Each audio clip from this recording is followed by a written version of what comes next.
Assalamualaikum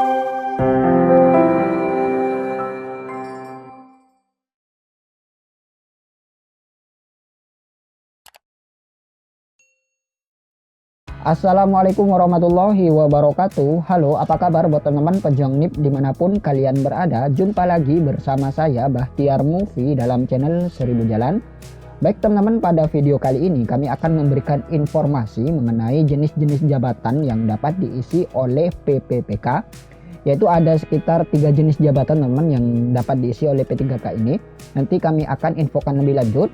Dan sebelum lanjut ke pembahasan, seperti biasa kami ingatkan kembali buat teman-teman yang belum subscribe ke channel ini, teman-teman subscribe terlebih dahulu dan tekan tombol loncengnya agar nantinya teman-teman tidak ketinggalan informasi-informasi terbaru seputar P3K ini dari kami. Baik teman-teman, tanpa berlama-lama lagi kita langsung saja ke pembahasan. Nah, ini dia teman-teman jenis jabatan yang dapat diisi oleh PPPK. Di sini ada 3 teman-teman. Yang pertama yaitu JF atau jabatan fungsional. Kemudian JPT atau jabatan pimpinan tinggi. Kemudian yang ketiga yaitu jabatan lain yang ditetapkan oleh Menpan RB. Nanti kami akan bahas satu-satu teman-teman mengenai 3 jenis jabatan ini. Kita mulai yang pertama yaitu jabatan fungsional. Nah, untuk jabatan fungsional atau yang disingkat dengan JF ini dalam peraturan perundang-undangan yaitu sekelompok jabatan yang berisi fungsi dan tugas berkaitan dengan pelayanan fungsional yang berdasarkan pada keahlian dan keterampilan tertentu. Jabatan fungsional ini ada bermacam-macam teman-teman, seperti dokter, dosen, arsiparis, guru, dan jabatan lainnya. Dalam peraturan presiden nomor 38 tahun 2020 ini ada 147 jabatan fungsional teman-teman yang bisa diisi oleh P3K. Dan dalam pengisian jabatan fungsional ini dapat dilakukan pada setiap jenjang jabatan sesuai dengan penetapan kebutuhan. Dan juga dalam jabatan fungsional ini ada leveling teman-teman atau tingkatan, seperti ahli pertama, ahli muda, ahli madya, dan ahli utama.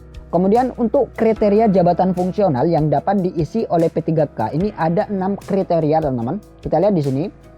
Yang pertama yaitu jabatan yang kompetensinya tidak tersedia atau terbatas di kalangan PNS.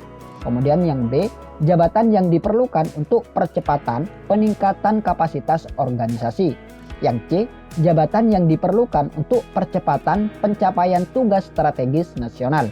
Kemudian yang D, jabatan yang mensyaratkan sertifikasi teknis dari organisasi profesi. Yang E, bukan jabatan di bidang rahasia negara, pertahanan, keamanan, pengelolaan aparatur negara, kesekretariatan negara, pengelolaan sumber daya alam, pengelolaan keuangan negara, dan hubungan luar negeri. Kemudian yang nomor 6, bukan jabatan yang menurut ketentuan undang-undang, PP, dan peraturan presiden harus diisi oleh PNS. Nah, jadi inilah kriteria jabatan fungsional yang dapat diisi oleh P3K teman-teman. Kemudian yang kedua yaitu jabatan pimpinan tinggi atau JPT. Nah, untuk jabatan pimpinan tinggi atau JPT ini adalah sekelompok jabatan tinggi pada instansi pemerintah yang berfungsi memimpin dan memotivasi setiap pegawai ASN pada instansi pemerintah. Jabatan pimpinan tinggi ini ada 3 teman-teman. Yang pertama yaitu jabatan pimpinan tinggi utama, ini setara dengan eselon 1. Kemudian jabatan pimpinan tinggi madya ini juga sama, setara dengan eselon 1. Kemudian yang ketiga yaitu jabatan pimpinan tinggi pratama, ini setara dengan eselon 2. Namun jabatan yang dapat diisi oleh P3K ini hanya ada 2 teman-teman, yaitu jabatan pimpinan tinggi utama tertentu dan jabatan pimpinan tinggi madya tertentu. Nah, untuk jabatan pimpinan tinggi utama tertentu yaitu Kepala Lembaga Pemerintahan Non-Kementerian atau LPNK seperti BKN, Badan Intelijen Negara atau BIN, Kepala BKKBN, dan Lembaga Pemerintahan Non-Kementerian lainnya. Itu untuk jabatan pimpinan tinggi utama tertentu. Kemudian untuk JPT Madya atau jabatan pimpinan tinggi madya tertentu ini seperti Sekretaris Jenderal Kementerian, Sekretaris Utama, Direktur Jenderal, Deputi, dan lain sebagainya.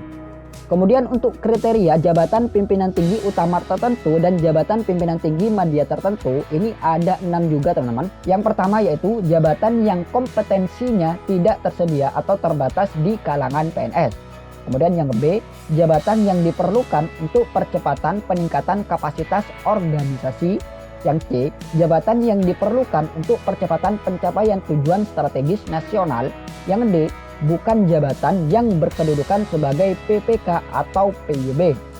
Yang E, bukan jabatan di bidang rahasia negara, pertahanan, keamanan, pengelolaan aparatur negara, kesekretariatan negara, pengelolaan sumber daya alam, pengelolaan keuangan negara, dan hubungan luar negeri.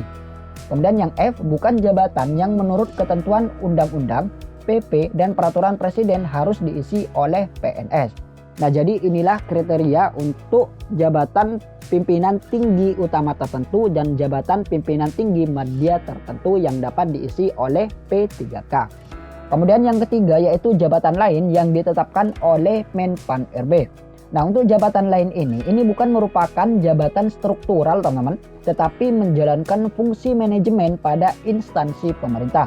Dan juga bukan merupakan jabatan administrator atau bukan JPT Pratama teman-teman, namun dapat disetarakan dengan jabatan administrator atau jabatan pimpinan tinggi Pratama sesuai dengan ketentuan peraturan perundang-undangan.